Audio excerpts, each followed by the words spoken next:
nga tugenda mu maaso n'okukuza omwezi gw'abakyala mwe twasalirawo okutuusaako emboozi ez'abakyala abakakaalukanyi sisinkana Mary Nakimuli ow'emyaka 24 eyeegulidde erinnya MUKUYOYOOTA n'okutonaatona engalo z'abakyala wano mu kibuga Kampala. Nakimuli agamba nti mu mwaka gwa 2019 yava ku kyeyo mu Bwarabu gye yali akola obwayaaya kyokka bwe yali yakatuuka kuno ekirwadde ki COVID-19 ne kirumba eggwanga.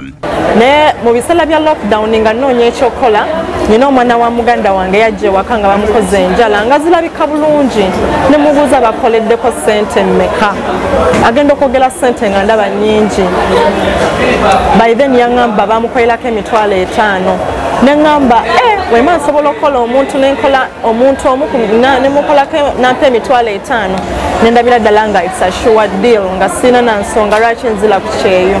Yasalawo okukozesa omutimbagano era yafunirako emu ku saaluuni ennene n'afunako ennamba y'essimu nga we yafunirawo omuvubuka eyamuyigiriza ebisookerwako ng'ebirala yagenda abiyiga mpolampola nga bw'akola.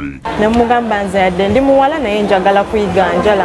Nangamba oyagala kuyiga njala naye oyina passion. Nangamba right now tukolera waka naye oba oli willing nga ddala oyagala ndagirira wa gy'obeera ndabo batusobola okulinkinga mutuli mu lockdown.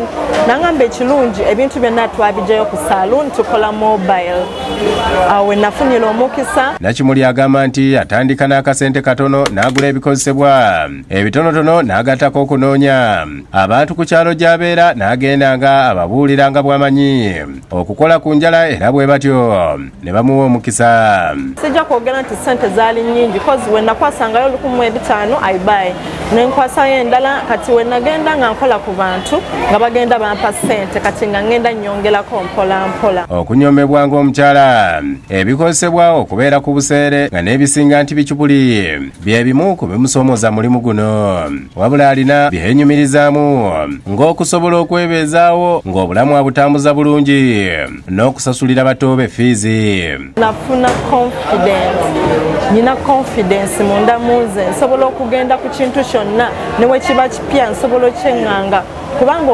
okusomozebwa kw'embagambye ababakyala kutunyooma oba weetaaga amaanyi n'obuvumu okumulaga nti osobola kati nfunyemu obuvumu ekirala empadde ssente sobola kukaaba ssente nze nti ngende w'abasajja bampe ssente nno ebizibu byange ebisinga mbyemalira nina abaana b'abaganda bange abamu bempeerera nguze ku mataka like siri bubi. Nakimuli akubiriza abawala n'abakyala okwekolerera bave mu kulowooleza mu basajja nti kuba ensimbi gye weekoledde ewooma. Bajje tukole batandike mpola mpola paka we banaatuuka we baagala. Agamba nti alina ekirooto eky'okugaziwa ave mu lukubo afune ekisenge wakakalabiza emirimu gye.